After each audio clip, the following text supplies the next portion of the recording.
U përfol për një skandal seksual me Tërmet Peçin reagon aktivistja e Partisë Socialiste, ishte situat pune. Prej disa ditësh në rrjet po qarkullon një lajm se bashkëshorti një punonjëse të Bashkisë Tepelen ka denoncuar në komisariat se gruaja e tij ka tradhtuar me ish kryebashkiakun Tërmet Peçi. Disa media raportuan se bashkëshorti i saj ka bërë një kallëzim penal për përdhunim me kërcënim. Aktivistja e Partisë Socialiste Ilda Xhakollari, gruaja e përfolur për këtë ngjarje, ka reaguar në një shkrim të gjatë në Facebook duke përgënjeshtruar lajmet. Xhakollari shkruan se bashkëshorti i saj nuk e ka kapur me ish kryebashkiakun e Tepelenës. Gruaja paralajmëron se ka denoncuar çdo person që sipas saj ka trilluar historinë. Ajo thekson se ishte një situatë pune dhe as pak ashtu siç shkruhet në media, ja dhe reagimi plot. Fjalët më janë mbërthyer në shpirt, por tani duhet të dalin. Prej disa ditësh janë bërë subjekt lajmesh të pavërteta dhe shpifse që kanë qarkulluar nëpër portale dhe rrjetet sociale. Një situatë e thjeshtë pune është keq interpretuar dhe nxjerrë jashtë çdo konteksti dhe është kthyer në një histori që nuk ka lidhje me realitetin tim. Ajo që më dhe më shumë nuk është thjesht përmbajtja e këtyre lajmeve, por dëmi emocional që ka shkaktuar tek unë, familja ime dhe mbi të gjitha tek dy fëmijët e mi të mitur. Ata nuk e kuptojnë pse nëna e tyre përflitet, pse njerëzit flasin pa ditur asgjë, pse dikush shpif, por ata e ndjejnë gjithçka. Dhe kjo më copton më shumë se çdo gjë tjetër. Unë nuk kërkoj mëshirë, por kërkoj drejtësi dhe ndjeshmëri. Po kërkoj që njerëzit të mos gjykojnë paditur, të mos lëndojnë pa arsye dhe të mos shpërndajnë lajme që shkatrojnë jetë të vërteta. Asgjë nga ajo që është thënë nuk është e vërtetë dhe çdo hap i nevojshëm ligjor është duke u ndërmarr, jo për hakmarrje, por për të mbrojtur të vërtetën dhe për të thënë mjaft më. Për më tepër dua të theksoj qartë se bashkëshorti im nuk ka bërë asnjëherë deklaratat që thuhen nëpër media.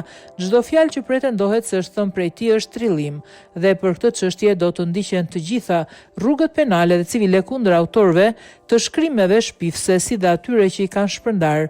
Ky është një sulm i koordinuar i ulët dhe i tmerrshëm jo vetëm ndaj meje si njeri, por edhe ndaj familjes time dhe veçanërisht ndaj fëmijëve të mi të mitur të cilët janë ekspozuar ndaj kësaj dhune publike. Nuk do të lejoj më askënd të më përdor si kavje për të gjykuar nëpër portale që bëjnë lajme me kafe dhe komente Facebooku. Asnjë hap nuk do të mbetet pa u ndjekur. Dinjiteti im, puna ime dhe familja ime nuk jam për të prekur dhe çdo njeri që ka menduar të më godas do të përballet me forcën e ligjit. Ky nuk është vetëm një sulm ndaj meje si individ. Është një atentat ndaj të drejtës për privatësi, ndaj etikës dhe mbi të gjitha një përpjekje për të më gjykuar publikisht pas një provë në mungesë totale të vërtetës. Familja ime është lënduar rënd dhe ky dëm nuk do të kaloj pa u trajtuar institucionalisht dhe ligjërisht. Unë nuk do të hesht asnjë portal, asnjë komentues, asnjë njeri që mendon se mund të përdorë lirinë e fjalës si armë shpifje, nuk do të mbetet pa përgjigje. Dinjiteti im nuk është në shitje, e vërteta do të dalë, drejtësia do të vihet në vend. Është shumë e lehtë të gjykosh dikë pa ditur të vërtetën, është shumë e lehtë të bësh moralistin, është shumë e lehtë të shkruash dhe të shash pas atij telefoni. Dhe shumë të tjera, por nuk është as pak e lehtë të përballosh diçka të tillë, por po e bëj për fëmijët e mi, për dinjitetin tim dhe për çdo njeri që është gjykuar pa drejtësisht në heshtje. Ju lutem, në vend që të përhapni dhimbje, përhapni mirëkuptim, përhapni kujdes. Shpifja nuk është lajm, shpifja është dhunë. Unë jam më shumë se një titull portali, jam një nën, një bi, një njeri. E them me zë të plot, gjithçka që është publikuar për mua është e pavërtet, një shpifje, një padrejtësi. Faleminderit nga zemra të gjithëve që më kanë qëndruar pranë me fjalë mbështetje e dashamirësi. Kjo gjë ka rëndësi më shumë se ç'mund të përshkruaj, kurse për atë pjesën tjetër që gëzuan për dhimbjen e një femre, bie, nëne, ju them vetëm diçka, do të vi dita dhe do t'ju vi turp nga vetja.